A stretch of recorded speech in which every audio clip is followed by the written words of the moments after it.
Hello Ditchy Jammers, welcome back. Today we will be changing the sprite, adding two audios, and learning how to animate with clones. First, I'd like to bring your attention to a new feature. As this is a how-to channel, I thought we could learn things together. I was very inspired by the idea of Mr. Beast, the YouTuber, when he said, "The way to get good is make 100 videos. Each one improve something." I will be posting my personal video goals, improvement goals, at the bottom of each description, each video. In the comments, please feel free to tell me how you think I did with that goal, or what I can improve, or if you know of any good tips, or give me links to it. The goal for this video is to insert circles, arrows, texts, videos, and comments in writing. So if you see any of that, let me know what you think. For our project today, open Scratch and select New Project, so you have a new project. And then go to Load from your computer, because today I'm going to use the basis that we started with last time. And I'm going to download the audio one, so we still have the audio. So just click on that and open it. And then you'll see it says audio 1 up here, and you know you have the right file. You can see that you have the code from last time. And just a hint about straightening up the code, there's this button here which will line up all your code together if it's messy. So you can get all your code where you can see it nicely, and then we're going to substitute the cat sprite because I would like to have a different sprite. So you could go and just delete the cat sprite, but that would delete the code for the cat sprite too. So instead of doing that, what we're going to do is go over to costumes, and we're going to see we have actually costumes that we don't even use. So here's a costume we haven't used before. I'll clean that up. And you'll notice you can't delete the base costume at the moment. You always need to have one costume, one physical representation of the code. So we will add another one instead of creating it this time. Go down to this, and instead of the painting, you do upload costume. And I have my costume saved in my project under a folder called assets, and I'm going to add cold doge to the file. It's very handy because you can upload PNGs and JPEGs as sprites, so you can change whatever you want to. And if you upload them into the costume section, then you don't have to change the code for the sprite unless you've switched costumes. In that case, you have to go through and make sure that the names check. I'm going to go ahead and delete this one, the cat. And you can see that Cold Doge has replaced the cat, and now you can go and you'll see him bouncing instead. Initially, when I uploaded him, I changed his size to 75 because he was a bit large. But you can toy with that. You can also change his name to Cold Doge, whatever you want to do. If I put 150, he will be a lot larger. You see how big he is, but let's change that back. You put in 75 and you hit enter, and then he switches back.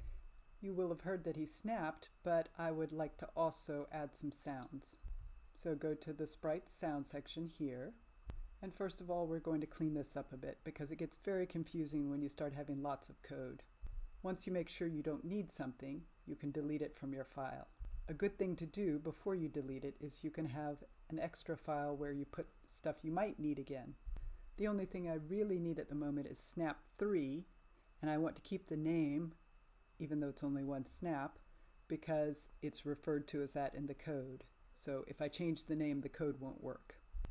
So I had the file snap, which had a lot of snaps on it, but that was too cumbersome, so I'm going to delete that. I also had snap2, which has 2 snaps on it. I think I'm going to save a backup of that.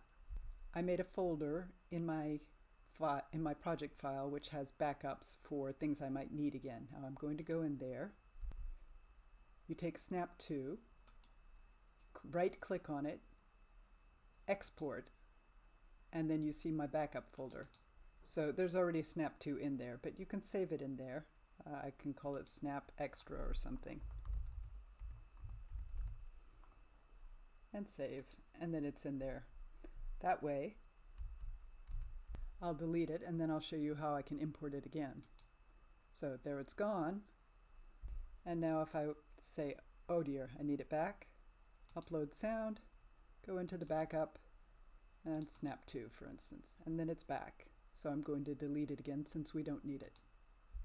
I would like to make it rain on the Doge, so what I have here is there are some pre-made sounds, just like there are pre-made images you can get on Scratch.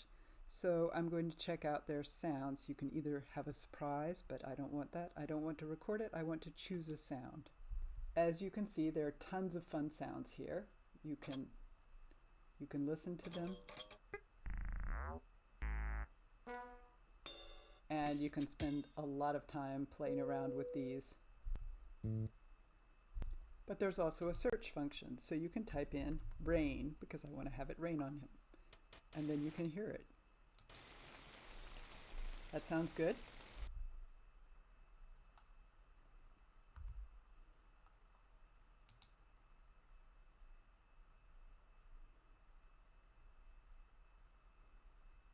So you click on that and then you have rain in your sounds. Today we're going to learn how to create and code clones.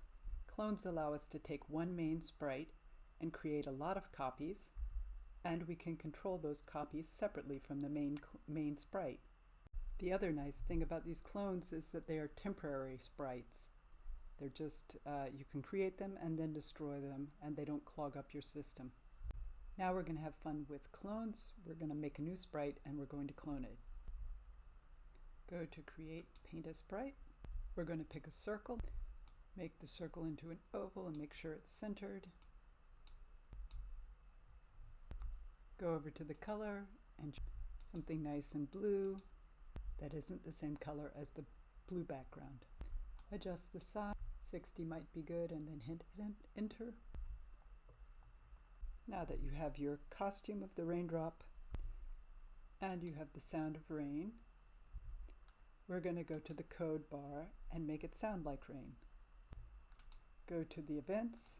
When the green flag is clicked, go to control, and I would like it to sound like rain forever, or at least until we click the stop. And then go to the sound section, play sound, rain until done. On this sprite, I've deleted the other sounds so that there's only the rain. So that was, you can choose different sounds, but that was the only one available now. And now when I click the green flag, you can hear that it starts to rain, even though the drop is not yet animated. First, we're going to determine the position of the main clone and also hide it, because it's important that we see the clones, but not necessarily their source. So go over and drop and drag the raindrop to the top of the screen. Then go to the motion section. You can put the sprite anywhere on the X line, that's this line. It can go anywhere along the top of the screen, but you do want it at the top of the screen. So how high it is determined by the Y coordinate. That's this. When you click on it, it goes to that position. For instance, if you want to see the 0 position, you fill in 0 for both of those and click on it. And you see that's the 0 position. But we wanted it to be at the border of the screen, so I put 130 and clicked on it. The other thing I would like to do is hide the actual main sprite, because otherwise it will appear to be constant while the rain is moving. So you see when you click on it, it disappears because it's hiding itself. Since you want all of this to happen at the beginning, you go and you get another green flag when green flag clicked. Now we want to create a bunch of random raindrops, so we're going to learn how to create random things too. And as I mentioned, I'd like the rain to continue forever in this particular program. So we go to control and we get a forever loop next. We would like the rain to appear randomly, so we choose to have it wait for a random amount of time.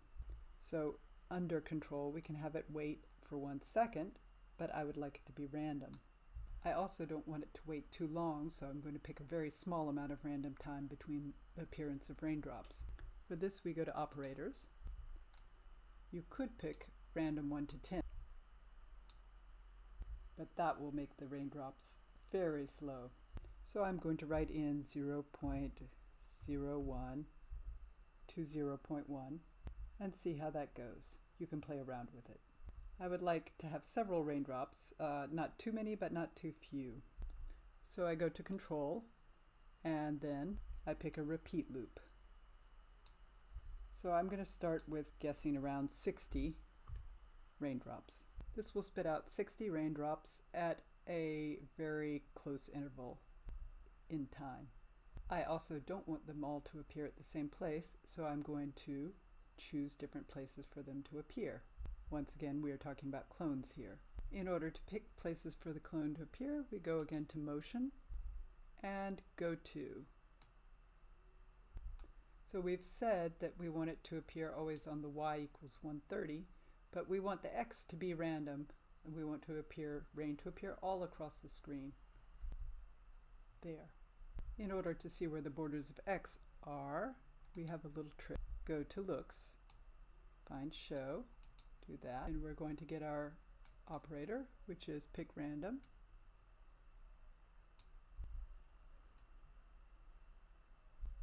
Now look at the motion over here, and you can see here, either from here you can see x is negative 263, or it's also over here, as long as you're on that sprite. So that means the range of x should be between negative 263 and over on the right side, the range is 126. So now you can throw away the show and put the random x down in here. You'll notice the x is random, the y stays at 130. And this is when and where you want to create your random 60 clones. So now you go back to Control and you pick Create Clone of Myself, and you pop it into there. Now comes the part where you tell the clones what to do. So you have a separate command. When I start as a clone, right here above the clone section, there are 3 clone commands. When I start, create a clone of myself and delete this clone. Those are all important. So when you create a random raindrop clone, what do you want it to do? You want it to fall. And what is falling in this program? Falling is having the y decrease steadily. So the y decreases, the y-axis, not the x-axis. It starts at the same x and decreases the y the whole time down. So for that we will also use a forever loop, and we will show in Looks, we will show each clone as it is created. So if you look at the program right now, you have a bunch of drops being created and none of them are falling. So I thought it would be a good idea to change the motion by -10. So you go to Motion, change y by. Currently it's +10, so that just puts it up off the chart. So if you start it now, you can just see them being created up here and disappearing upwards. So I write in -10 and we see what happens. You have a bunch of them falling, but they pool at the bottom. You can also control the speed at which a teeny bit of time between each one. So now you want the clones to delete when they reach the bottom of the screen. For that you can add an if-then loop. If they reach the bottom of the screen, then delete this clone. So the question is how to determine if they reach the bottom of the screen. So once again, that is about the y position. Luckily, within the motion section, you have things that talk about the positions of x, positions of y, and actually also the direction. So I'm going to see if the position of y is equal to or below the bottom of the screen, then we're going to delete the clone. So take 2 of the y positions, and then just as for random, you have operators that tell you greater than, equal than, less to, than, and, or, not. These are all very useful. Right now, we're going to use an or statement, and we're going to see if y is less than or equal to the bottom of the screen. Go ahead and pop the y's in there, and then we'll find out the correct positions to list. Once again, we can click on Show for the, and then we'll pull it down to the bottom of the screen. So here we can see that x is touching the bottom of the screen at -107. So I write in -107, and put them into the or statement. And you can see the little light boxes when they hit the right spot. And then I put the or into the if statement. When I turn this on, I see that the rain disappears too soon, so I will go back and adjust the number. So you have to play around with these numbers and find the right border. It depends a bit on where you started with your sprite. And I also had to adjust this X number up here to get the raindrops to start in between -263 and +263. You can see how this works quite well. Do note that these numbers appear larger as you get down because negatives work that way. This is 0 and this is greater and greater negative numbers. So negative 100, -200, -300 would be down here. Just a reminder. And a peculiarity of Scratch is if you overshoot the number where the bottom of the screen is by too far, everything pools at the bottom. You can look what happens when I put -300, which is way below the bottom of the screen. It starts to rain, and then all the drops pool here and just build a puddle, which if you like that, that's fine too.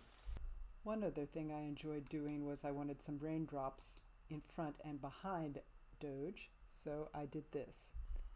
If you'll notice, these raindrops fall in front of Doge. So I duplicated the sprite, so it's exactly the same rain, but now we have more rain. In the new sprite, I can put them in the layer behind Doge. So still in the looks, purple, you can go to front layer. You can also go forward one layer, or depending on what you need, and go to back layer. So for these, I put go to back layer, and for the other sprite, I put go to front layer, and then of course show, because you don't want to see them going to the layer before they're showing. After they're showing, I mean. You want them to do it before. And now you can see some drops are going in front of Doge and some are going behind him. So it looks more like real rain. And there you have cozy Doge in a blanket on a rainy day. Hopefully he'll get inside at some point. Thanks for watching. Don't forget to subscribe and like, and check out my goal of the day, as well as the links to the code in the description. Bye!